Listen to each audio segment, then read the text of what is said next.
Libération, c'est devenu un énorme torchon. Enfin, les Arabes et les Noirs sont méchants et Je pense que j'en peux plus. On compare des fois le Maroc à la Thaïlande de l'Afrique. Hanouna en continu, révolution à BFM TV, Télématin change tout, rentrée télé, des PAF qui se perdent, titre le papier du Libération, signé du journaliste média Adrien Franck. Je sais pas ce qui se passe, mais alors, c'est chien et chat. Hein. C'est tendu, hein. Alors là, il devait être tout content de son titre ironise Cyril Hanouna en direct et parle du message qu'il a envoyé au journaliste en question. Comme forcément ça ne marche pas du tout pour eux puisque c'est un torchon, je vais le dire, hein, voilà. Donc forcément ils vont de plus en plus loin dans la provocation et ils vont de plus en plus loin dans l'ignominie. Et c'est vrai que Libération, c'est devenu un énorme torchon. Et je vous dis, pour moi, je le dis, je l'ai dit d'ailleurs à ce journaliste, il faisait énormément de mal à la France. Il a pris ça comme une menace. Je dis non, je menace que les puissants. Lors de sa prise de parole à l'Université d'été de la France Insoumise, samedi 24 août, Lucie Castetz a abordé la question du vote pour le Rassemblement national. Le président est lucide sur cela et c'est une très bonne nouvelle. Selon elle, beaucoup de gens ont voté pour le RN, y compris parce qu'ils adhèrent à des thèses racistes. il y a beaucoup de gens qui ont voté pour le Rassemblement national, y compris parce qu'ils adhèrent à des thèses racistes, mais qui sont des thèses qui sont construites parce qu'en fait ils regardent CNews et que sur CNews c'est dit que les Arabes et les Noirs sont méchants et qu'il y en a trop en France. Il y a quelques jours, Mehdi Guezar suscitait une vive polémique en affirmant haut et fort sur la chaîne algérienne AL24 lors de l'émission Hebdo Show que le Maroc était un État voyou, ajoutant que ce pays est l'Eldorado des trafiquants de drogue, d'enfants et de prostitution. Vous savez, on compare des fois le Maroc à la Thaïlande de l'Afrique. C'est un État voyou à travers ces réseaux de drogue où vous voulez voler un enfant, il y en a, vous voulez violer un enfant, il y en a, vous voulez acheter de la drogue, il y en a, vous voulez de la prostitution, il y en a. C'est tout, sauf un pays musulman, il faut se dire les choses. C'est une véritable polémique qui se crée autour de l'un des chroniqueurs de l'émission Les Grandes Gueules. Mehdi Guezar se retrouve dans la tourmente après des propos tenus sur le Maroc sur une télévision algérienne. Depuis, la chaîne RMC se désolidarise de ses propos et l'exclut totalement. Et l'émission Les Grandes Gueules ont décidé de mettre un terme à la participation de Mehdi Guezar à l'antenne. Que ce soit RMC ou les animateurs des Grandes Gueules se désolidarisent de ces propos tenus à titre personnel. Ceux-ci ne correspondent pas aux valeurs d'RMC et des GG. Point final, pas d'autres commentaires. Benjamin Castaldi a été l'invité de la piscine de Jordan Deluxe le mardi 27 août 2024 sur C8. Comme il l'avait déjà fait depuis le plateau de Touche pas à mon poste, il n'a pas mâché ses mots au moment d'évoquer la nouvelle version de Secret Story. J'ai fait 3 blagues à la con sur Instagram. Ouais. On a dit, oh là, il est aigri, il est aigri. Alors, je crois que s'il n'y en a pas un qui est aigri, c'est vous. Je ne suis pas aigri voilà. Et surtout, j'en avais rien à secouer de l'émission. Je l'ai trouvée assez mal faite. Ouais. Le casting est assez raté. Et globalement, c'était une version cheap et low cost de Secret Story. Donc.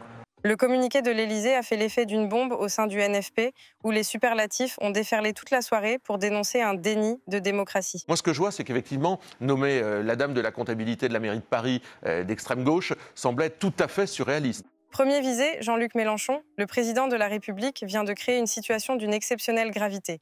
La réplique populaire et politique doit être rapide et ferme, a écrit sur X le fondateur de LFI. Manès Nadel, alors vous parlez d'un coup de force d'Emmanuel Macron, vous y allez fort. Quoi, c'est un putsch d'Emmanuel Macron contre les valeurs démocratiques pour vous? Eh bien écoutez, si vous m'avez invité pour que je corrige les mots que j'ai utilisés, je pense que c'est pas la peine. J'ai dit coup de force parce que c'est coup de force, je n'ai pas dit putsch parce que ce n'est pas un putsch, je n'ai pas dit coup d'État parce que c'est pas un coup d'État. Ce mardi, le directeur général de Total Energies, Patrick Pouyanné, a été interrogé sur les mesures économiques proposées par la NFP. Il a mis en garde sur leur proposition d'une hausse du SMIC à 1 600 €. Les patrons vont devoir payer, mais à la fin, on va détruire de l'emploi et on va retomber dans un cycle qui serait négatif collectivement.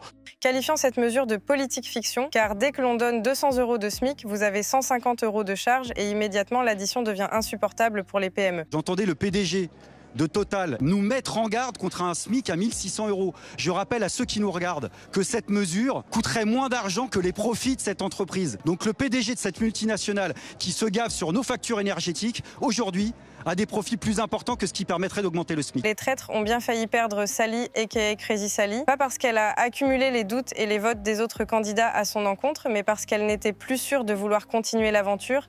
Crazy Sally, désignée traître au début du jeu estival de M6. J'écoute, mais j'avoue, j'ai mal à la tête. J'arrive plus à faire semblant, j'arrive plus à être dans le jeu, j'ai plus envie de parler, j'ai plus envie de mentir, j'ai juste envie de partir. Je pense que j'en peux plus.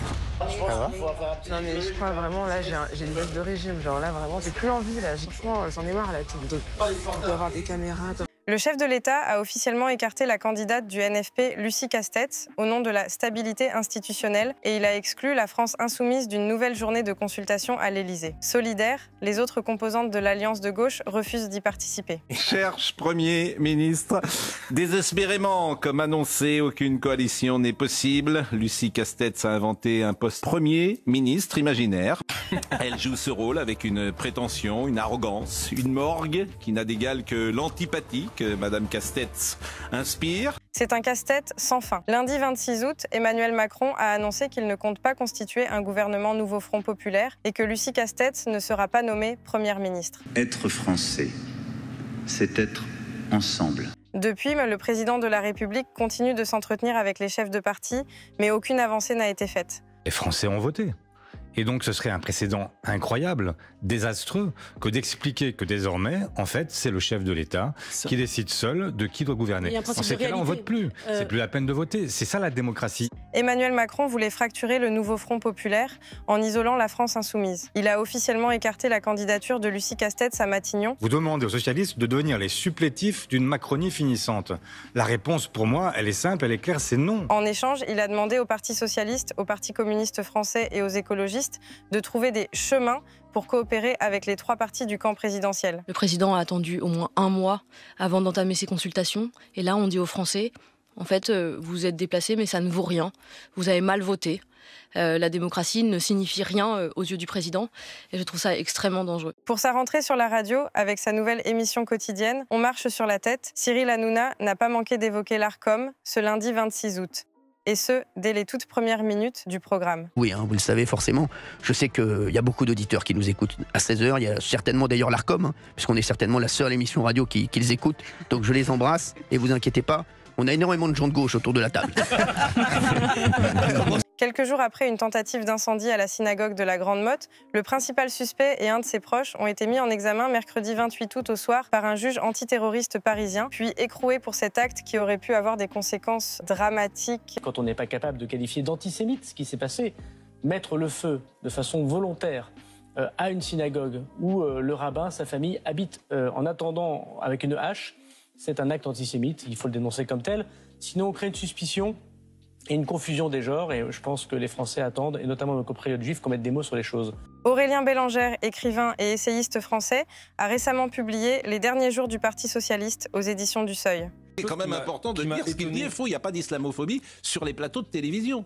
Ce roman revient sur l'effondrement du PS après les élections de 2017 et critique la manière dont une partie du parti a évolué vers des positions qu'il qualifie de racistes. Il y a une islamophobie extrêmement forte qui travaille la société française, une islamophobie qui est devenue, de passion populaire, elle est devenue une passion d'intellectuel. Et l'islamophobie, aujourd'hui, quand on allume un certain nombre de chaînes de télévision, elle est extrêmement présente sur les plateaux, et ceci est une anomalie.